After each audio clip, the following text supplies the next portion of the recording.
platform and honor is rare in academia. How many academic journals have you ever witnessed being born from day one, the way we are here today to launch a journal? Usually we're told that those journals started in the colonial days as a sign of pride, that they are old established. The current volume is volume 52 or something like that, or even higher.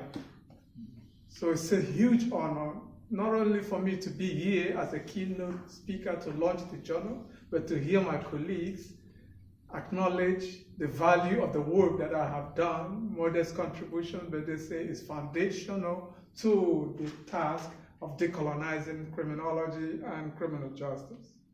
This doesn't happen every day in any discipline. So forgive me if I feel a little emotional and being grateful to my colleagues. So I'll start like an Igbo man. Today I'm dressed like an Igbo man, an indigenous people in Nigeria. And whenever we gather to have a hearing or community discussion, you start by appealing to the community to agree with what you are about to say. Even if they disagree, they should still say that they agree by saying, yeah, okay? Cha, cha, cha. Yeah. Music, come on, wait. Cha, cha, cha. New Zealand win. Cha, cha, cha. The Africa win. Yeah. Cha, cha, cha. Wanino win. Yeah. Yes. So I'm calling on people in New Zealand to agree with the project we are working on today and support it. I'm calling on Africans to support it. I'm calling on the whole world to support the project. That's what I have just done. And it's a traditional Igbo greeting. I also want to share with you, as an indigenous person, that I have experienced the injustice that inspired me to make contributions towards the decolonization of scholarship in general, but criminology in particular. Many of you may have heard of Biafra, the Biafra War in Nigeria. If you haven't, you can Google it. It was the first televised war in modern world in the 60s, when babies with swollen bellies due to starvation and malnutrition, at the time that the Nigerian government proudly told the international media that starvation was a legitimate weapon of war, that all is fair in warfare. And these genocidal ideologies were being pushed not only by ignorant military officers, but by very highly trained lawyers, London-trained lawyers, who presented themselves as wise philosophers. It's not a rare experience, because if you go back in history, you'll find that the warmongers, the people who cheerlead genocidal wars, are not the poor peasants or the poor working class people. They are usually highly educated genocidal intellectuals.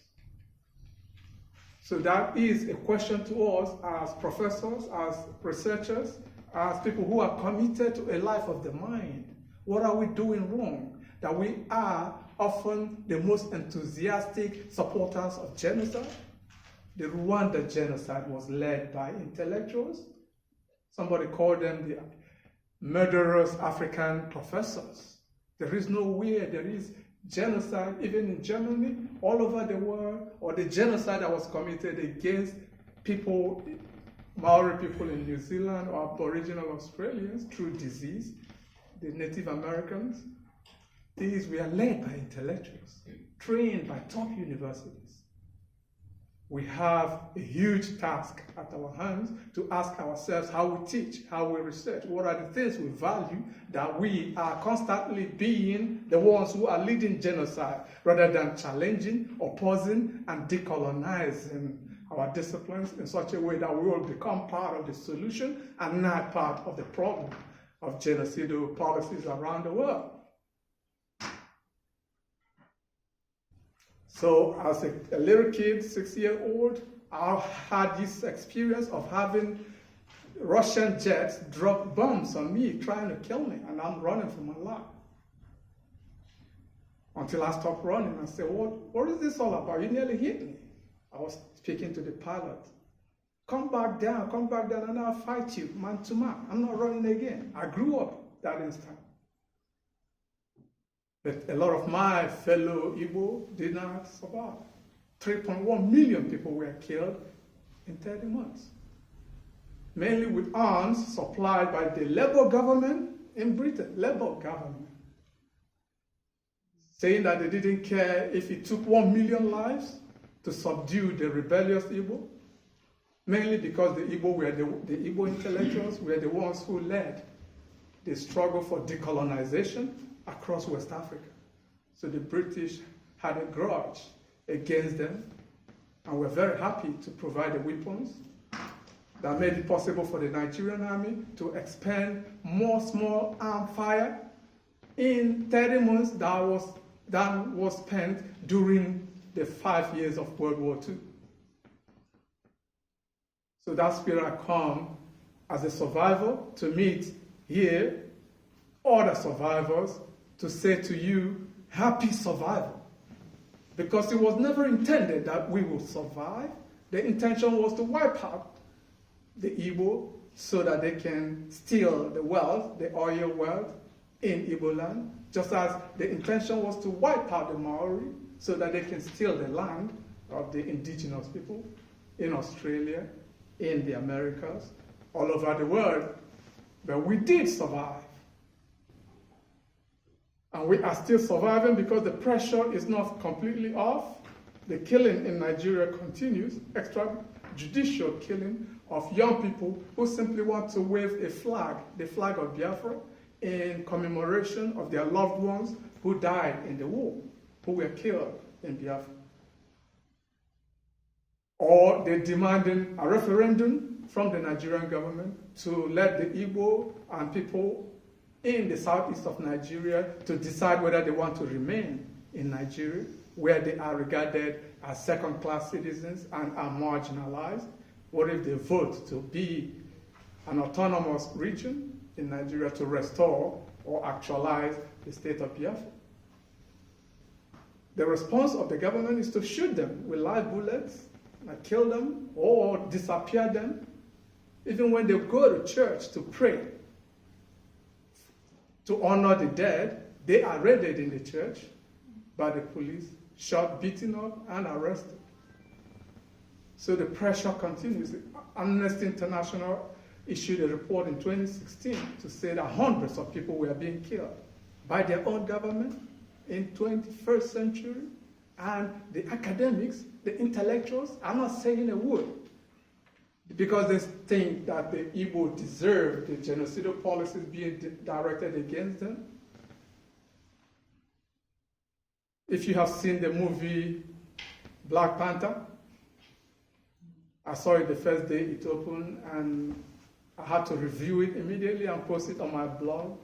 So the discussion continued because our radio station in California, in Los Angeles, invited me to join a panel to discuss my review, my critique of the movie. And the major critique I made of the movie was that I said that it represents neo-Tarzanism because it's presenting a pseudo-tradition as the authentic African tradition. Lots of Africans loved it. Oh, they spoke African languages. They dressed in African suits. The lead characters are Africans. For the first time, I see people like me being superheroes. I should be happy, they told me. I said, well, but the major story here is that Africans in the future, because Wakanda is in the future, would fight to kill each other to determine who should be the king of Wakanda.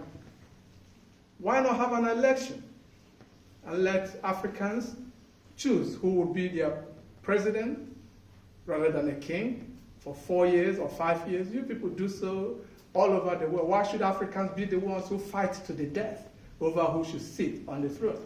Because this isn't fiction. This is ideological warfare to encourage Africans to believe that it is normal for Africans to kill one another over who should be president. That was why they fought the whole genocidal war in Rwanda over who should be president. Or the war in the Congo over who should be president. Or the Biafra war over who should be president. It's not a joke to us, the survivors of genocidal policies. So I caught that trick from Hollywood and I called it out. But surprisingly, well-educated Africans say, oh brother, you got it wrong. Because Africans have emperors too. One person from Ethiopia, a book publisher, said, how about Emperor Haile Selassie Jah, who is honored and deified by Rastafari? You can't go to the Caribbean and say, fire upon Selassie, because people are going to kill you if you say that, right? Because they love King Selassie. You guys know that? That is true. They regard him as a reincarnation of God.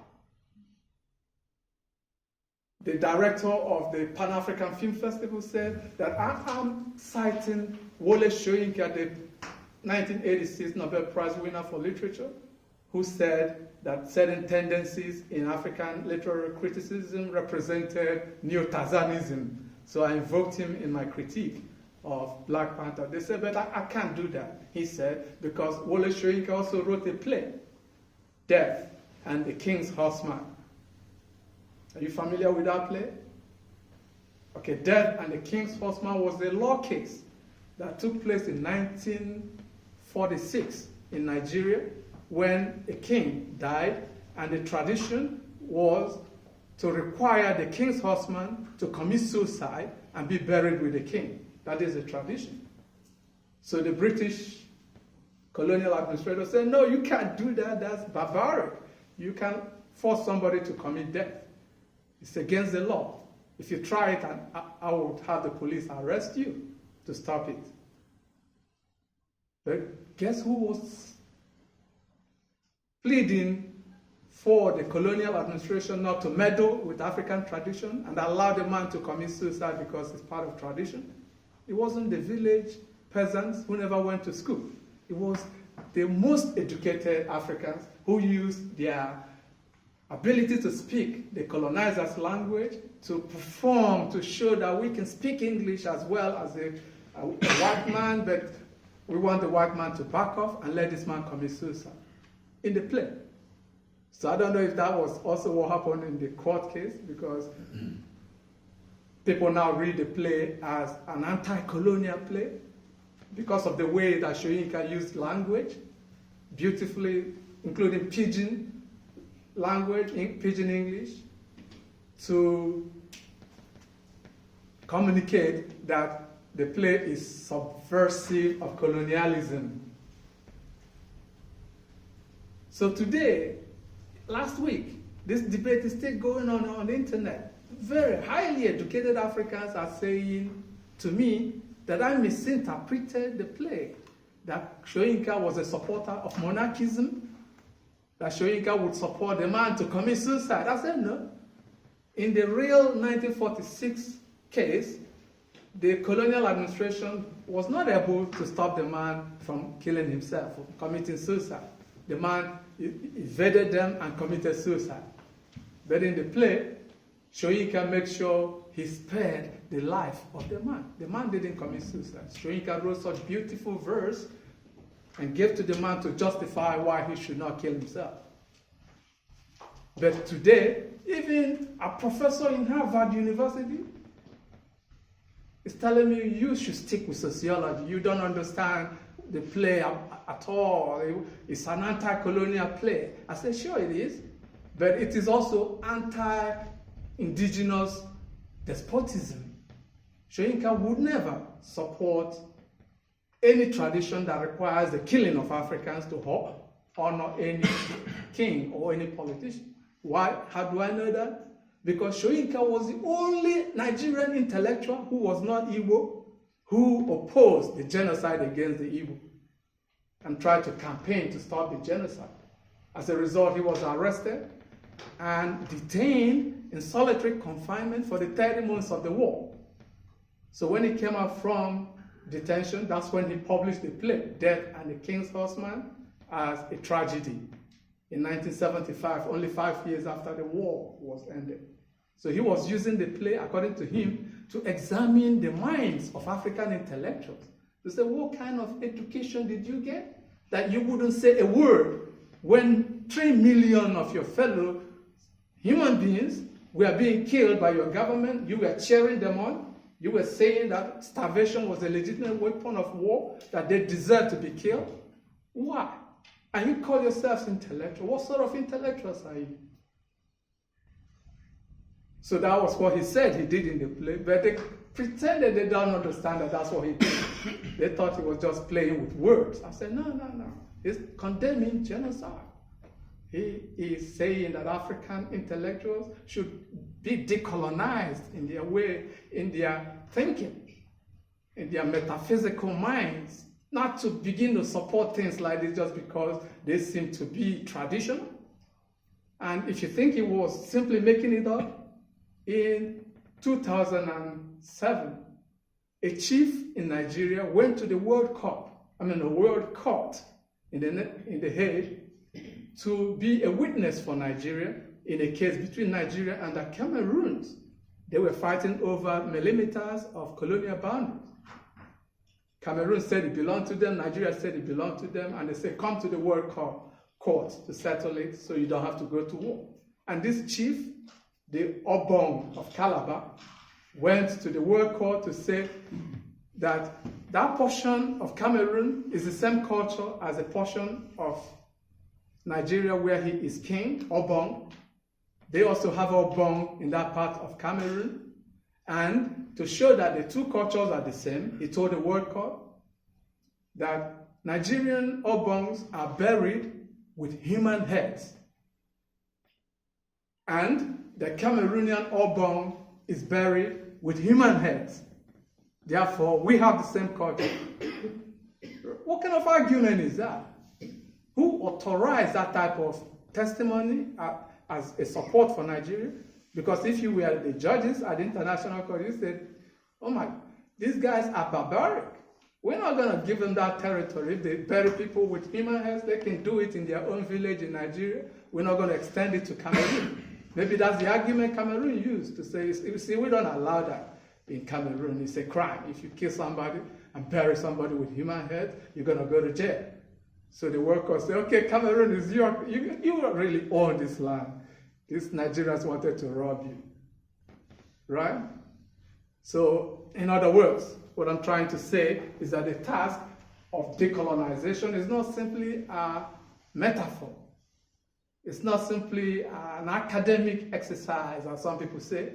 It is a project that is important for the daily lives of men and women and children who are still being killed in large numbers or over-incarcerated in large numbers, and all because of the colonial project that has not really ended. Say in New Zealand, where colonialism has been transformed into settler colonialism. It's not going away.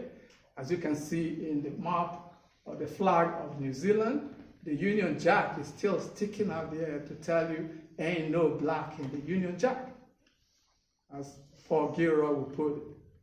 Or in Australia, settler colonialism, or in South Africa, or in the Americas. Colonialism is not something we can call a post-colonial, that to suggest that colonialism is over and we're now in the post-colonial phase, the way some Indian colleagues theorize post-colonialism as a study of the subaltern resistance to colonialism, suggesting that actually the autonomy of subaltern intellectuals means that the subaltern can speak and challenge the authority of Karl Marx, George Hegel, and Immanuel Kant, which is fine as far as theoretical academic debates go, but we're seeing that in India today, young ladies get raped and killed on a public transportation and nobody speaks up to challenge it. Babies are being raped at home. Violence against women is epidemic in India. Somebody gets killed because he is Dalit, which is untouchable, and committed the offense of killing a cow, or suspected of killing a cow, the person gets murdered. Partly because of the division to weaken our people that was supported by colonialism, right? So I think the project of decolonization in criminology and the justice system is an urgent one.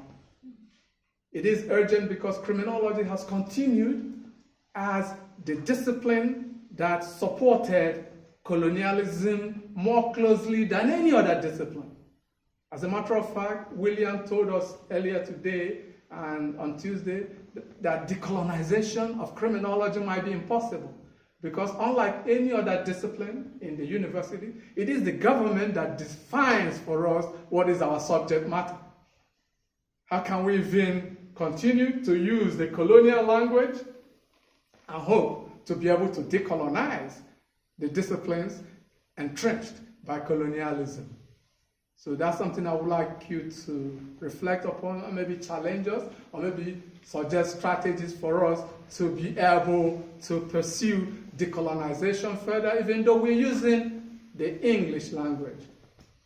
That is perhaps the practice, the performance that Anchi and William presented us with by speaking the indigenous language to welcome us to this event. It's such a beautiful idea. Hopefully, the Decolonization of Criminology and Justice Journal would allow contributions to be made to the journal in indigenous languages. I hope that will be a consequence or logical conclusion of the importance of saving our languages. I say this because this is a hypothesis and you're welcome to examine it. There is no civilization that ever developed strong autonomy, industrialization, or self-determination by relying on a foreign language. It has never happened. But indigenous people are the ones who are expected to make scientific contributions using the colonizer's language. That means from the get-go, we are disadvantaged because there must be something which made it possible for even Japan to industrialize and make huge contributions to science in a very short time by using Japanese language. The Chinese use Chinese language. Indians use English, but there is no Indian with an English name. They're still promoting their languages. They're still publishing newspapers in indigenous languages in India. While, to the contrary, among African diaspora, whose African languages were almost completely wiped out by the terror of slavery. Although they're using English creatively by developing Ebonics as a way to speak the master's language, but with African accents.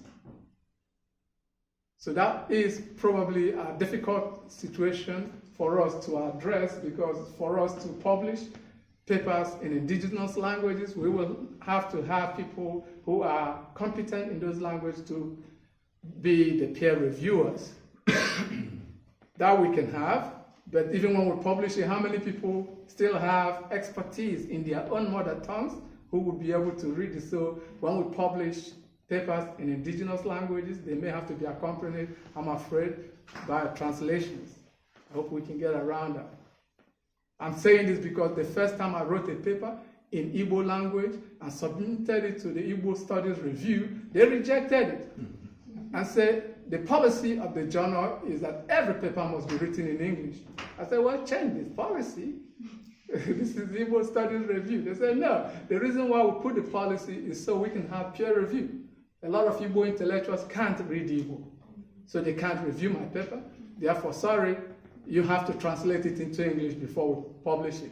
I said, no, I'm not translating it. I sent it to a community journal in Nigeria, and they published it in Igbo. And it became the first paper academic paper that was ever published in Igbo language. So when I presented it back to the Igbo Studies Review, they said, okay, we'll reprint it. And they did. Right, but it's not right. We should continue pushing for decolonization, not just because it is of benefit to the colonized. Remember, colonialism as a whole is contrary to humanity, not just to the colonized. There is no such thing as a democratic colonialism. There is no such thing as a humane colonialism. Colonialism is hurtful, not just to the colonized, but also to the colonizers, especially to the working class, the poor working class in Europe. They also pay the price for the project of imperialism. Maybe not quite as much as those of us who were subjected to genocide, but they did pay a price because colonialism was a subversion of democracy at home too. This is the whole point that Stewart Hall makes with the concept of authoritarian populism or Thatcherism, an attempt to show to the English working class that actually having an authoritarian regime in the UK did not hurt only the poor immigrants, it also hurt the poor working class in Europe. But because of the ideology of white supremacy, you found that the poor working class in Europe would rally to the populist parties and elect people like Donald Trump or Tory party prime ministers in the UK or in right-wing countries across Europe today. Now, I invite you to step back and listen to W.B. Du Bois, because Du Bois told Europeans that the reason why you fought the first European tribal war that you call World War I was because Germany wanted to have more colonies in Africa. By defeating the other colonizing countries in Europe, Germany would then acquire their colonies and add to the German Empire in Africa. Because Germany was a latecomer to the scramble for Africa. They wanted more in Africa. That was what caused the first European tribal war. We wouldn't call it tribal war because they don't think the tribal, right? They think only Africans and indigenous people can be tribes. So Du Bois warned them and said, see, colonialism hurts your people too. Because in World War I, or the first European tribal war, how many people were killed? About 10 million people. Mostly white people, mostly poor white people who were conscripted to fight for empire, even though the poor whites didn't have any benefits from empire to justify having to die defending imperialist countries. Du Bois said this happened before in the American Civil War. Poor whites who didn't own any slaves were conscripted to fight to keep slavery going as a way of life. Du Bois is saying, look, well, how did that happen? How could we have allowed the minority, less than 1% plantocracy, to recruit these thousands of young poor white Americans to go and fight and die? 600,000 were killed in the American Civil War. Most of them were poor whites.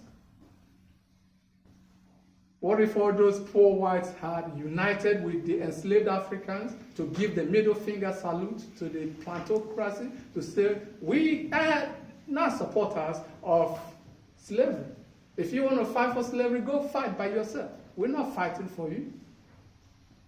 What if all the poor German working class people said the same thing to the German Empire, to say, hell no, we ain't fighting for you to get more empires. What's in it for us? We want democracy, not an empire. There would have been no first European tribal war that killed 10 million people. But they didn't listen to Du Bois, because Du Bois made this point after World War I. And Du Bois said, you're not still satisfied, because you're still going to go to war over colonies in Africa. Watch it. And in no time, they launched the second imperialist tribal world war over colonies in Africa, because Germany wanted to recover those colonies that were seized from her and to acquire even more colonies, and even maybe invade Russia and turn Russia into a colony of the German people. And as a result, 60 million people were killed in the Second Imperialist World War, or the Second European Tribal War. 60 million people, mostly poor whites. Of course, it included 6 million Jews. It included poor Africans who volunteered to go and fight Hitler in Europe, because they knew that once Hitler finished with the Europeans, we were next. Right. So when I say that colonialism hurts everybody, I hope you can agree with me now that this is indeed the case. I'm not making it up. History bears this out. Du Bois warned against it. The same thing happens with oppression of women by men. That also affects men adversely. There is violence against women in every country in the world as a result of the ideology of patriarchy. But do you know that that violence is affecting men a lot more than women? Men are killing fellow men in large numbers over, hey, how could you look at my woman that way? My woman? They're killing each other, fighting over women in very large numbers. Okay, so that is part of the reason why the decolonization of criminology and justice is not just for indigenous people. The struggle against sexism is not only for women. There are lots of men who are allies and comrades in the struggle against sexism. The struggle against racism is not only for black people. There are lots of white people who are conscious enough to support the struggle against racism. Am I right? Right. The struggle against poverty and class exploitation is not only for the working class. There are lots and lots of petit bourgeois intellectuals like us who are comrades and allies in the struggle against capitalism. Because we know that as advanced societies, we can do a lot better for everybody if we do not insist on private profit being the motive for organizing everything in our society. We can do a lot better. With the resources that we have, we can take care of a lot more of our people without having to go to war, to waste resources and kill millions of people. So that is why a journal like this is important. It's not simply an academic exercise. But of course, it's also an academic exercise because the colonization of our real indigenous people, the colonization of women, the colonization of the working class by the bourgeoisie continues in academic disciplines, especially in a discipline like criminology, where the history of the discipline is told by professors like David Galland, who was my professor at Edinburgh University, but starting from 1959 when the Cambridge Institute of Criminology was established, but not a word about the legacy of colonial criminology that was designed for the control of others in his account of the history. So that is part of the reason I wrote the book that one mentioned, Counter-Colonial Criminology, a critique of imperialist reason, to prove that criminology itself is hurting itself by remaining tied to the apron strings of the imperialist state as a technology for the control of others.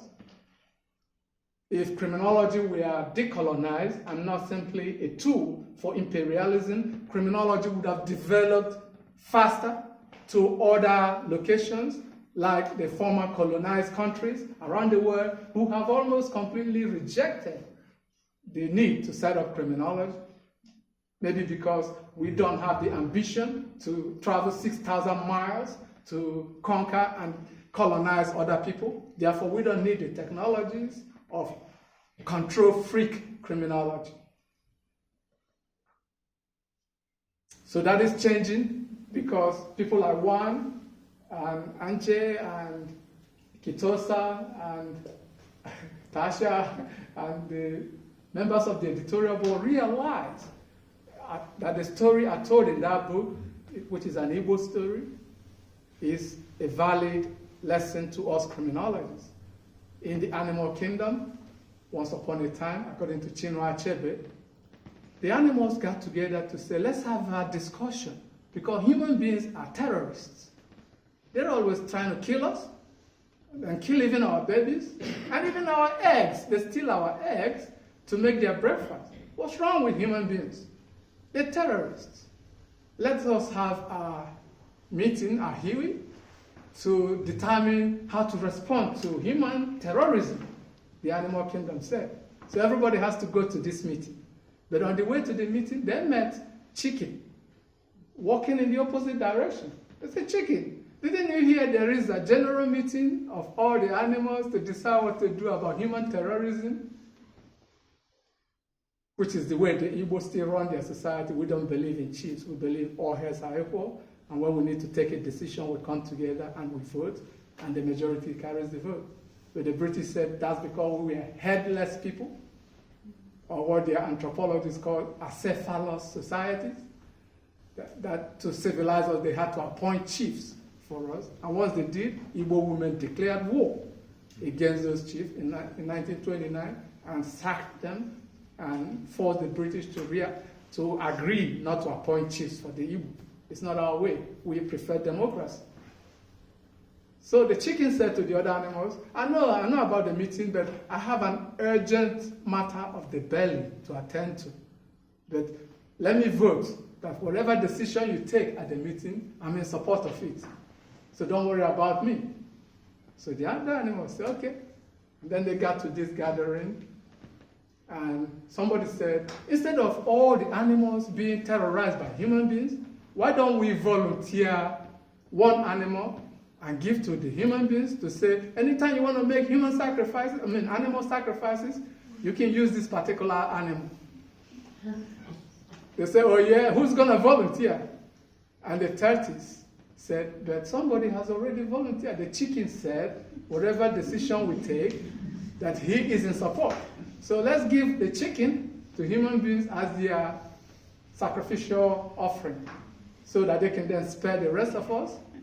And up to today, the chicken is a favorite sacrificial offering among the Igbo.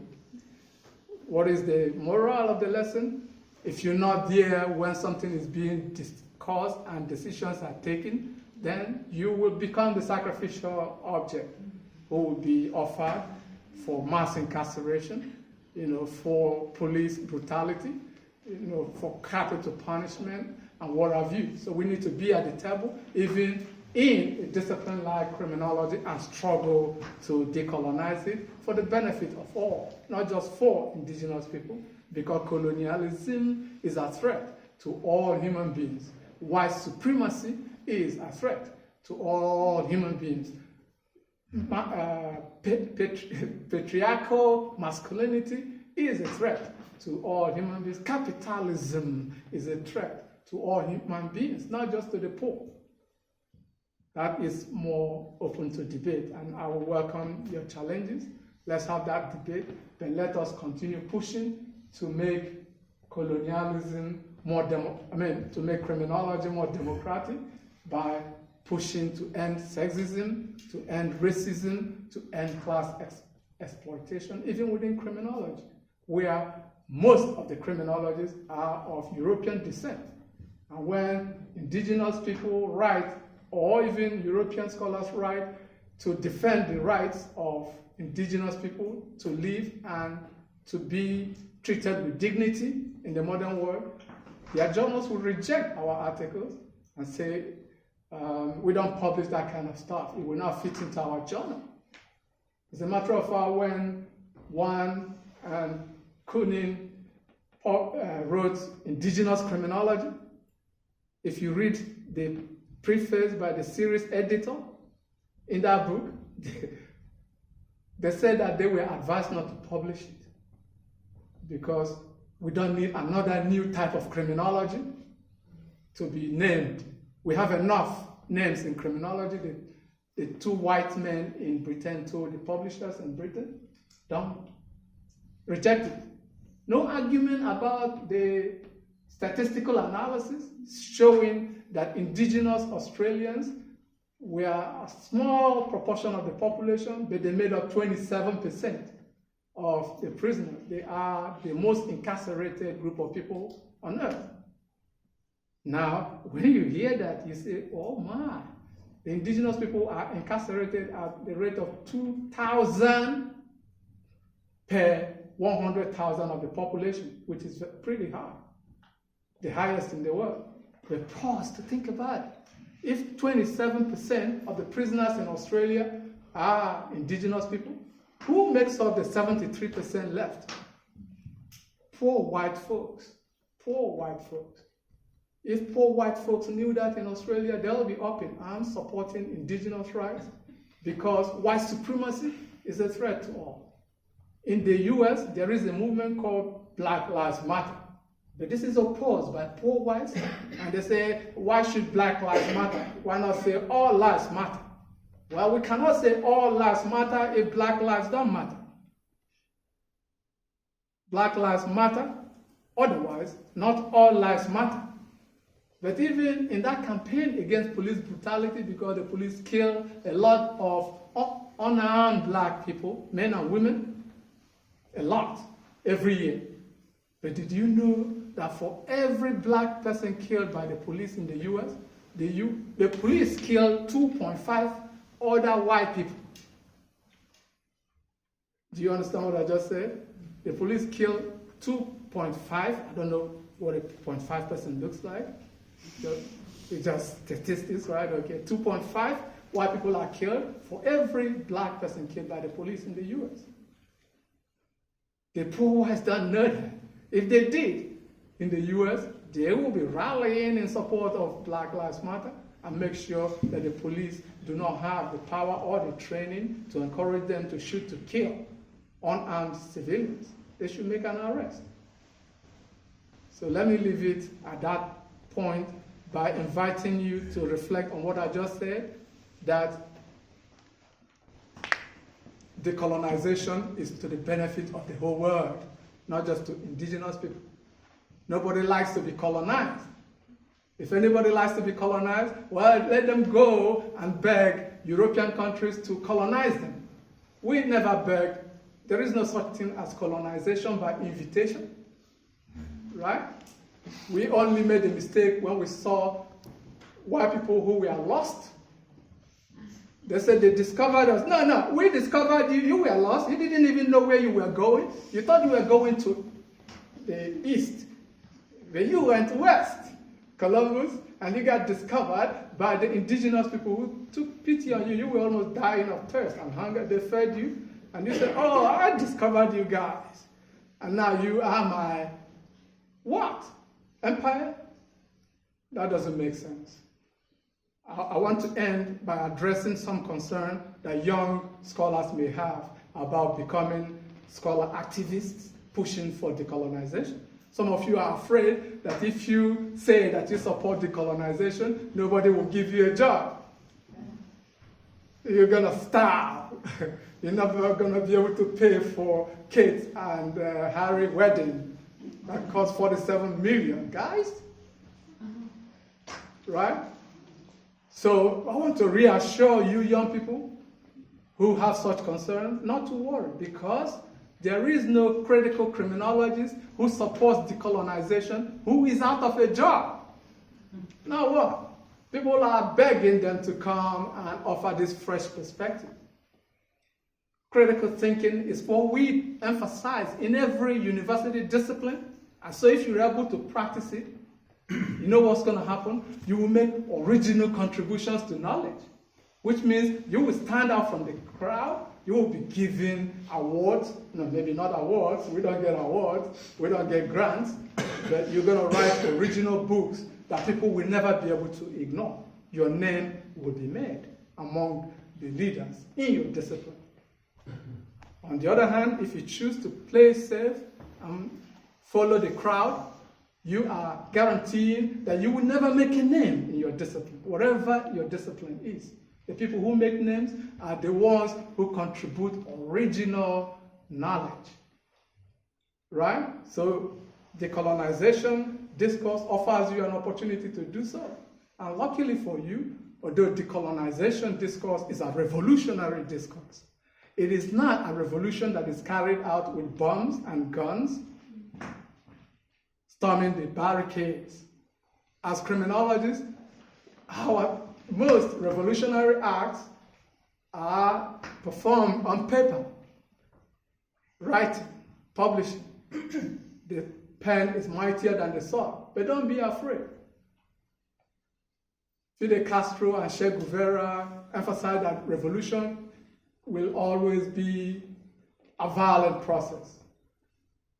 But don't be afraid. This violence is only a violence of words that we are already facing from right-wing criminologists who call us barbarians, who call us born criminals, who say that we have a criminal gene. To which Moana Jackson responded to say that there is nothing different in our genes compared to your genes. We are 99.9% identical in our genes according to science. There is no such thing as a criminal gene. What is wrong is that we have an imperialist culture of domination and control that determines that some people are less valuable and should be subjected to inhumane treatment in the interest of capitalism. We can challenge that without having to go to war. We can challenge that by using our original dispute resolution methods. It's not the alternative, it is the original. Our people have been using non-violent methods for settling disputes. Tefiti did that here in New Zealand by cultivating land, and for that the police had to respond with a nightstick and gunshots to arrest hundreds of people who were simply trying to grow food, non-violently. We can do the same in criminology. We're not going to kill anybody by publishing articles in this journal. It's going to be a non-violent revolution of the sort that Africans have been leading, say, in the diaspora under Martin Luther King Jr. and even under Malcolm X. Malcolm X never killed nobody. W.B. Du Bois never killed nobody, or Mandela. They tried to use nonviolence, and Gandhi said he learned this nonviolence philosophy from the warlike Zulu, if you read Gandhi's biography. So this is going to be a nonviolent revolution. Right, don't be afraid. You are going to make a name for yourself if you challenge colonialism in any discipline. It is happening in every discipline. Why not in criminology? You are very welcome today. Thank you for your patience.